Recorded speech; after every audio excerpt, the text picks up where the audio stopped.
अस्सलाम वालेकुम। Welcome to the channel commerce online centre.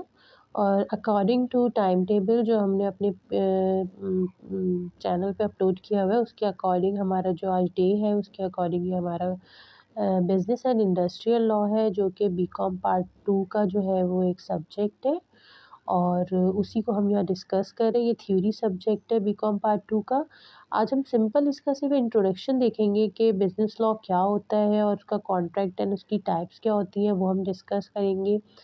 Her subject से पहले आपको इंट्रोडक्शन दिया गया है, तो बेसिकली इसका भी जो है वो छोटा-सा इंट्रोडक्शन क्लास है आज इसकी। देखिए, सबसे पहले आपके पास चैप्टर 1 है और इस जो सब्जेक्ट का नाम है वो बिज़नेस एंड इंडस्ट्रियल लॉ है। तो बिज़नेस लॉ जो है वो उसको अलग पार्ट में एग्ज़ाम आता है और इंडस्ट्रियल लॉ का अलग आता है। उसी के अंदर मतलब पोर्शंस बनाए जाते हैं, तो हम वो अलग-अलग पढ़ेंगे। तो यहाँ पे हम बिज़नेस लॉ पढ़ रहे हैं। ये फर्स्ट चैप्टर है कि contract and it's kinds. Contract क्या होता है, ठीक है? और उसकी टाइप्स क्या होती हैं। तो सबसे पहले हम देख लेते हैं कि लॉ क्या है। What is law? Definition of law देखते हैं। बिज़नेस लॉ तो आता है, तो लॉ तो ज़ाहिर है उससे पहले बिज़नेस तो बाद में आएगा। बिज़नेस आपको पता है कि बिज़नेस क्या, any activity perform by a person to earn a maximum profit under the limits of law is called business. आ गई बात। तो बिज़नेस लॉ क्या है, कि बिज़नेस का लॉ वो देखेंगे। सबसे पहले लॉ देख लेते हैं क्या है। देखिए, लॉ मीन्स क्या होता है, एक सेट ऑफ रूल्स है। It may be defined as the rule of conduct recognized and enforced by the state to control and regulate the conduct of people, to protect their property and contractual rights, to secure justice, peaceful living and social security। सबसे पहले देखें कि law का मतलब क्या है। एक निज़ाम है, रूल, ठीक है, जो किस तरह डिफाइन किया जा रहा है कि एक पहचाना जाए, इसे इन्फोर्स किया, मतलब एक रियासत की तरफ से हर एक शख्स को इन्फोर्स किया जाए कि वो इस चीज़ को फॉलो करेगा और उसको इसको मानेगा, इसको कंट्रोल हो और उसको उसके मुताबिक ज़िंदगी गुजारनी है। ताकि ये किस लिए हो, ताकि लोगों की प्रोटेक्शन का ख्याल रखा जाए। कोई भी ऐसा काम ना किया जाए कि उसको पता हो कि भाई हमें जो दिल चाहे हम कर लेंगे, कोई कुछ करने वाला नहीं है। तो ये पीपल का कहते हैं टू प्रोटेक्ट उन, ताकि उनकी प्रॉपर्टी की प्रोटेक्शन रहे, उनके जो इंटेलेक्चुअल उनके राइट्स हैं उनकी प्रोटेक्शन रहे, और सिक्योर एक जस्टिस हो, मतलब एक इंसाफ पसंद पीसफुल एक लिविंग हो, सोशल सिक्योरिटी हो लोगों के लिए, जहाँ वो अपनी ज़िंदगी गुजार सकें। ताकि उनको अगर कोई काम करना हो, कोई ऐसी वैसी हरकत करें, तो उनको ये पता हो कि स्टेट ने एक लॉ बनाया है और उसके अकॉर्डिंग अगर हम नहीं चलेंगे तो हमें पनिशमेंट होगी। तो ये डेफिनेशन है लॉ की। अब सैलमन के अगर हम देखें उन्होंने किस तरह डिफ़ाइन किया है, वो कहते हैं कि law is the body of principle recognised and applied by the state. अब इस तरीके की बता रहे हैं कि एक वो उसूल जो कि किसकी तरफ से अप्लाई किए जा रहे हैं, किसी भी रियासत की तरफ से अप्लाई किए जा रहे हैं इन द एडमिनिस्ट्रेशन ऑफ, ताकि जस्टिस रहे, ठीक है। इन द लीगल सेंस, अगर हम लीगल सेंस में देखें, law may be defined as a system of, एक तरीके से राइट्स एंड उनकी जो ऑब्लिगेशंस होते हैं, उनके उनके ऊपर ज़िम्मेदारी होती है कि you have to fulfil this obligation, ठीक है, which can be enforced in a court of law and it includes all the rules and principle which regulates our relationship with the other person.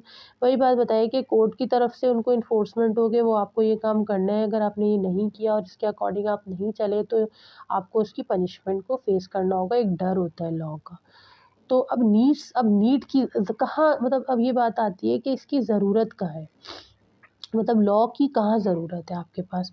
अब इसमें क्या बता रहे हैं कि the existence of law is necessary for maintenance of peace and in order the society. देखें, जो law है ना, उसकी जो मौजूदगी है वो ज़रूरी है, ताकि एक सुकून का माशरा रहे, जहाँ इंसान ज़िंदगी गुजार सके सुकून से।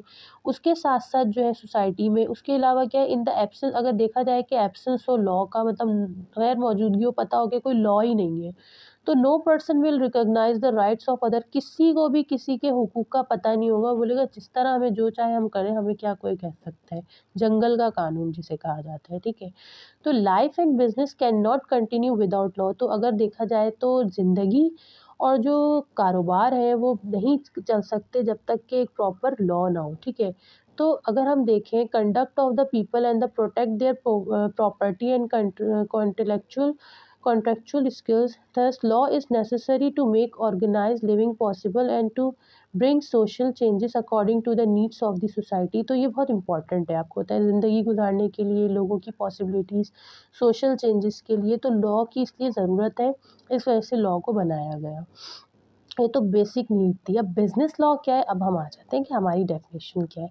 देखिए बिज़नेस लॉ की बात करें तो बिज़नेस लॉ भी क्या है, किस नाम से इसको जाना जाता है, कमर्शियल लॉ के नाम से भी जाना जाता है और मर्केंटाइल लॉ के नाम से भी इसको जाना जाता है, ठीक है।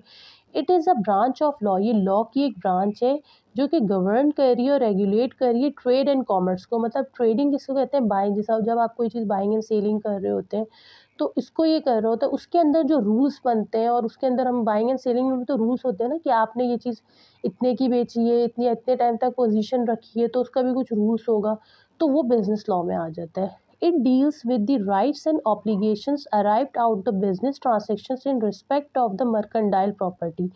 तो उसको बता, बिज़नेस की कोई ट्रांज़ैक्शन है, उसके अंदर आपने कुछ ऐसी चीज़ कर दी है, तो उसका एक लॉ बनाया गया है कि भाई किस तरीके से आप बिज़नेस में भी जो है वो डील करेंगे। अगर आपने इस तरह डील नहीं किया तो जो अदर पर्सन होगा वो आप पे लीगली जो है वो सू करने का जो है वो राइट रखता है, केस करने का, ठीक है। तो ये आपके पास जो है वो बिज़नेस लॉ है, ओके। नेक्स्ट हम सोर्सेज़ जो है वो उस नेक्स्ट लेक्चर में पढ़ेंगे और डिस्कस करेंगे और इसके अकॉर्डिंग इंशाल्लाह आगे कंटिन्यू करेंगे। Thank you very much. अल्लाह हाफ़िज़।